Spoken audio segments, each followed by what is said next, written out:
ನೋಡಿ, ಇದೊಂಥರ ಬಹಳ ವಿಚಿತ್ರವಾದಂತಹ ಘಟನೆ. ಈ ರೀತಿಯ ಘಟನೆಗಳು ಆಗಾಗ ಆಗ್ತಾ ಇರುತ್ತೆ, ನಾವು ನೀವು ಕೂಡ ನೋಡ್ತಾ ಇರ್ತೀವಿ. ಅದೇ ರೀತಿಯ ಘಟನೆ ನಡೆದಿರೋದು. ಸತ್ತಿದ್ದಾನೆ ಅಂತ ಹೇಳಿಬಿಟ್ಟು ಈ ವ್ಯಕ್ತಿನ ಊರಿಗೆ ಕರ್ಕೊಂಡು ಹೋಗಬೇಕಾದ್ರೆ ಎದ್ದು ಕೂತಿರುವಂತಹ ವಿಚಿತ್ರ ಘಟನೆ ಇದು ನಡೆದಿರೋದು ಹಾವೇರಿ ಜಿಲ್ಲೆ ಬಂಕಾಪುರದಲ್ಲಿ. ಅನಾರೋಗ್ಯದ ಹಿನ್ನೆಲೆ ಈ ವ್ಯಕ್ತಿಯನ್ನ ಕಳೆದ ಕೆಲ ದಿನಗಳ ಹಿಂದೆ ಕುಟುಂಬಸ್ಥರು ಹಾಸ್ಪಿಟಲ್ಗೆ ದಾಖಲು ಮಾಡಿರ್ತಾರೆ. ಇವತ್ತು ವ್ಯಕ್ತಿ ಮೃತಪಟ್ಟಿದ್ದಾರೆ ಅಂತ ಹೇಳಿ ವೈದ್ಯರು ಹೇಳ್ತಾರೆ. ಹೀಗಾಗಿ ಕುಟುಂಬಸ್ಥರು ಊರಿಗೆ ಕರ್ಕೊಂಡು ಬರ್ತಾ ಇರ್ತಾರೆ. ದಾರಿಲಿ ಬಿಷ್ಣಪ್ಪ ಅವರಿಗೆ ಇಷ್ಟವಾದಂತಹ ಡಾಬಾ ಕಾಣುತ್ತೆ. ಆಗೇನು ಮಾಡ್ತಾರೆ ಅವರ ಪತ್ನಿ, ಡಾಬಾ ಬಂತು ಊಟ ಮಾಡ್ತೀಯಾ ಅಂತ ಕೇಳ್ತಾರೆ. ಅಂದ್ರೆ ಜನರಲ್ ಆಗಿ ಅಳುವಂತಹ ಸಂದರ್ಭದಲ್ಲಿ ಅವರಿಗೆ ಇಷ್ಟವಾದಂತಹ ಜಾಗ ಅಲ್ವಾ, ನೋಡಪ್ಪ ನಿಂಗೆ ಇಷ್ಟವಾದಂತಹ ಡಾಬಾ ಬಂತು, ಎದಳಪ್ಪ ಊಟ ಮಾಡು ಅನ್ನೋ ರೀತಿಯಲ್ಲಿ ಹೇಳಿರ್ತಾರೆ. ಅಷ್ಟಕ್ಕೇನೆ ಸತ್ತಂತಹ ವ್ಯಕ್ತಿ ಕಣ್ಬಿಟ್ಟಿರೋದು ನೋಡಿ. ಇಷ್ಟಪಟ್ಟು ಊಟ ಮಾಡ್ತಾ ಇದ್ದಂತಹ ಡಾಬಾದ ಬಳಿ ಕಣ್ಬಿಟ್ಟಿದ್ದಾರೆ ಬಿಷ್ಣಪ್ಪ. ಕಣ್ಣೀರಿಟ್ಟಾಗ ಮೃತ ಬಿಷ್ಣಪ್ಪ ಗುಡಿಮನಿ ಉಸಿರಾಡುತ್ತಾರೆ.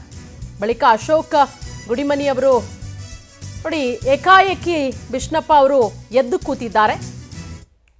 ಒಂದು ಕಡೆ ಅಂತ್ಯಕ್ರಿಯೆಗೆ ಸಿದ್ಧತೆಗಳಾಗ್ತಾ ಇದೆ, ಮತ್ತೊಂದು ಕಡೆ ಬ್ಯಾನರ್ಗಳನ್ನ ಕೂಡ ಹಾಕಿದ್ದಾರೆ ಅವರ ಊರಲ್ಲಿ. ಸದ್ಯ ಈಗ ಬದುಕುಳಿದಿರುವಂತಹ ಬಿಷ್ಣಪ್ಪ ಅವರನ್ನ ಹಾಸ್ಪಿಟಲ್ಗೆ ದಾಖಲು ಮಾಡಿ ಹೆಚ್ಚಿನ ಚಿಕಿತ್ಸೆಯನ್ನು ಕೊಡಿಸಲಾಗ್ತಾ ಇದೆ. ಹುಬ್ಬಳ್ಳಿಯ ಕಿಮ್ಸ್ ಹಾಸ್ಪಿಟಲ್ ಅಲ್ಲಿ ಅವರಿಗೆ ಟ್ರೀಟ್ಮೆಂಟ್ ಕೊಡಿಸಲಾಗ್ತಾ ಇರೋದು. ನೋಡಿ, ಇವರೇನೆ ಬಿಷ್ಣಪ್ಪ ಅಶೋಕ್ ಗುಡಿಮನಿ. ಕೆಲ ದಿನಗಳ ಹಿಂದೆ ಅನಾರೋಗ್ಯ ಕಾಡಿತ್ತು, ಹಾಗಾಗಿ ಅವರನ್ನ ಹಾಸ್ಪಿಟಲ್ಗೆ ದಾಖಲು ಮಾಡಿ ಟ್ರೀಟ್ಮೆಂಟ್ ಕೊಡಿಸಲಾಗ್ತಾ ಇತ್ತು. ಆದರೆ ಇವತ್ತು ಚಿಕಿತ್ಸೆ ಫಲಕಾರಿಯಾಗದೆ ಸಾವನ್ನಪ್ತಾರೆ. ವೈದ್ಯರು ಹೇಳ್ತಾರೆ ಇವರು ಸಾವನ್ನಪ್ಪಿದ್ದಾರೆ, ಸೊ ನೆಕ್ಸ್ಟ್ ಪ್ರೊಸೀಜರ್ ಏನಿದೆ ಅದನ್ನು ಮುಗಿಸ್ಕೊಳ್ಳಿ, ಕರ್ಕೊಂಡು ಹೋಗಿ ಅಂತ ಹೇಳಿ.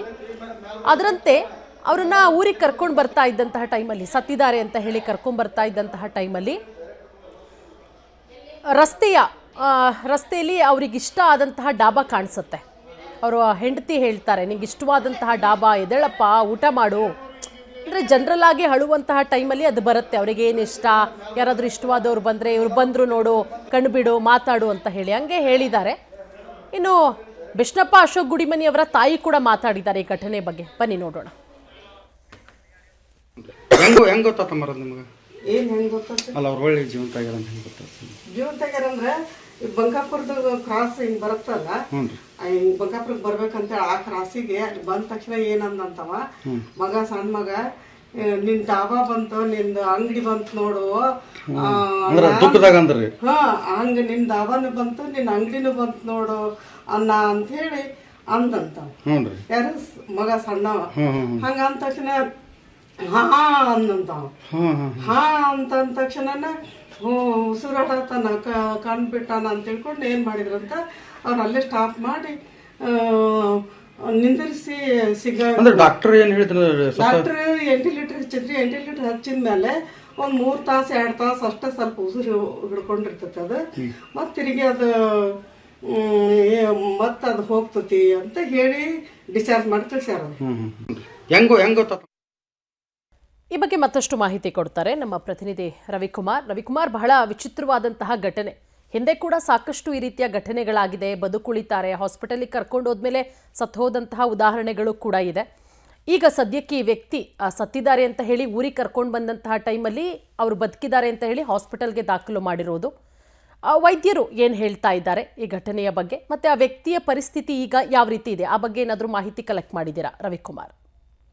ಪೂರ್ಣಿಮಾ, ಪ್ರಮುಖವಾಗಿ ವೈದ್ಯ ಲೋಕಕ್ಕೆ ನಿಜಕ್ಕೂ ಕೂಡ ಕೆಲವೊಂದು ವೈದ್ಯ ಲೋಕದಲ್ಲಿ ಅಚ್ಚರಿಯಾದಂತಹ ಸಂಗತಿಗಳು, ಅಚ್ಚರಿಯಾದಂತಹ ಘಟನೆಗಳು ನಡೀತವೆ ಎಂಬುದಕ್ಕೆ ಈ ಒಂದು ಬಂಕಾಪುರ ಬಡಾವಣೆ, ಬಂಕಾಪುರದ ಇದರಲ್ಲಿ ನಡೆದಂತಹ ಒಂದು ಘಟನೆ ಸಾಕ್ಷಿಯಾಗಿದೆ. ಸತ್ಯಾನಂದ್ ಊರಿಗೆ ಕರೆದುಕೊಂಡಂತಹ ಹೋಗುವಂತಹ ಸಂದರ್ಭದಲ್ಲಿ ಪತ್ನಿ ಅವನಿಗೆ ಇಷ್ಟವಾದಂತಹ ಒಂದು ಧಾಬಾ ಬಂದ ತಕ್ಷಣ ಸಾಮಾನ್ಯವಾಗಿ ಗ್ರಾಮೀಣ ಪ್ರದೇಶದಲ್ಲಿ ಅಳುವಂತಹ ಒಂದು ಸಮಯದಲ್ಲಿ ಕೂಡ ಈ ಒಂದು ಆಕ್ರಮಣ ಮಾಡುವಂತಹ ಸಂದರ್ಭದಲ್ಲಿ ನಿಮ್ಗೆ ಇಷ್ಟವಾದಂತಹ ಧಾಬಾ ಬಂದಿದೆ ನೋಡು ಮಾಡು ಎಂಬ ಒಂದು ಗೋಗರ ಇತ್ತಿರುವಾಗ ಕೃಷ್ಣಪ್ಪ ಎಂಬ ಒಂದು ವ್ಯಕ್ತಿ ಯಥಾವತ್ತಾಗಿ ಎದ್ದು ಕುಳಿತುಕೊಳ್ತಾನೆ. ಈ ಒಂದು ವಿಚಾರವನ್ನು ತಿಳಿದುಕೊಂಡಂತಹ ಮತ್ತು ಗಂಡನಿಗೆ ಉಸಿರು ಬಂದಿದೆ ಎಂದು ತಿಳಿದುಕೊಂಡಂತಹ ಒಂದು ಕುಟುಂಬಸ್ಥರು ಕೂಡಲೇ ಅವನನ್ನ ಸ್ಥಳದಲ್ಲಿರುವಂತಹ ಸರ್ಕಾರಿ ಆಸ್ಪತ್ರೆಗೆ ಕರೆದುಕೊಂಡು ಹೋಗ್ತಾರೆ. ಅಲ್ಲಿರುವಂತಹ ಆಸ್ಪತ್ರೆಗೆ ಕರೆದುಕೊಂಡು ಹೋದ ತಕ್ಷಣ ವೈದ್ಯರು ಪರೀಕ್ಷೆ ಮಾಡಿ ಸದ್ಯ ಅವನನ್ನ ಅಲ್ಲಿಂದ ನೇರವಾಗಿ ಹುಬ್ಬಳ್ಳಿ ಕಿಮ್ಸ್ ಆಸ್ಪತ್ರೆಗೆ ಕರೆದುಕೊಂಡು ಬಂದಿದ್ದಾರೆ. ಸದ್ಯ ಇವನನ್ನ ಕೃಷ್ಣಪ್ಪ ಅಶೋಕ್ ಗುಡಿಮನಿ ಎಂಬುವನನ್ನ ಹುಬ್ಬಳ್ಳಿ ಕಿಮ್ಸ್ ಆಸ್ಪತ್ರೆಯಲ್ಲಿ ಒಂದು ತುರ್ತು ಚಿಕಿತ್ಸಾ ಘಟಕದಲ್ಲಿ ಚಿಕಿತ್ಸೆಯನ್ನ ನೀಡಲಾಗ್ತಾ ಇದ್ದು, ಈ ಒಂದು ವಿಚಾರ ಕುರಿತಂತೆ ಕೂಡ ಕಿಮ್ಸ್ ಆಸ್ಪತ್ರೆ ವೈದ್ಯರು ಕೂಡ ಮಾತನಾಡಿ ಈ ಒಂದು ವಿಚಾರವನ್ನು ಗಂಭೀರವಾಗಿ ತೆಗೆದುಕೊಂಡು ಅವನಿಗೆ ನಾವು ಸದ್ಯ ಚಿಕಿತ್ಸೆಯನ್ನ ನೀಡಲಾಗ್ತಾ ಇದೆ ಎಂಬ ಒಂದು ವಿಚಾರವನ್ನು ಮಾಹಿತಿಯನ್ನು ನೀಡಿದ್ದಾರೆ. ಇನ್ನು ಈತ ಸತ್ತ ವ್ಯಕ್ತಿಯನ್ನ ಮನೆಗೆ ಕರೆದುಕೊಂಡು ಹೋಗ್ತಿದ್ದಂತಹ ಕುಟುಂಬಸ್ಥರು ಉಸಿರು ಬಂದ ತಕ್ಷಣ ಆ ಒಂದು ಕೃಷ್ಣಪ್ಪನ ಒಂದು ಆರೋಗ್ಯ ಚೇತರಿಕೆ ಆಗ್ತಿದೆ ಎಂಬ ಒಂದು ವಿಚಾರವನ್ನು ತಿಳಿದುಕೊಂಡು ಅವರು ಕೂಡ ಸಂತಸವಾಗ್ತಾ ಇದ್ದು, ಸದ್ಯ ಕೃಷ್ಣಪ್ಪನಿಗೆ ಹುಬ್ಬಳ್ಳಿ ಕಿಮ್ಸ್ ಆಸ್ಪತ್ರೆಯಲ್ಲಿ ತುರ್ತು ಚಿಕಿತ್ಸಾ ಘಟಕದಲ್ಲಿ ಚಿಕಿತ್ಸೆಯನ್ನು ನೀಡಲಾಗ್ತಾ ಇದೆ. ಪೂರ್ಣಿಮಾ, ಥ್ಯಾಂಕ್ ಯು ರವಿಕುಮಾರ್ ತಮ್ಮೆಲ್ಲ ಮಾಹಿತಿಗಾಗಿ.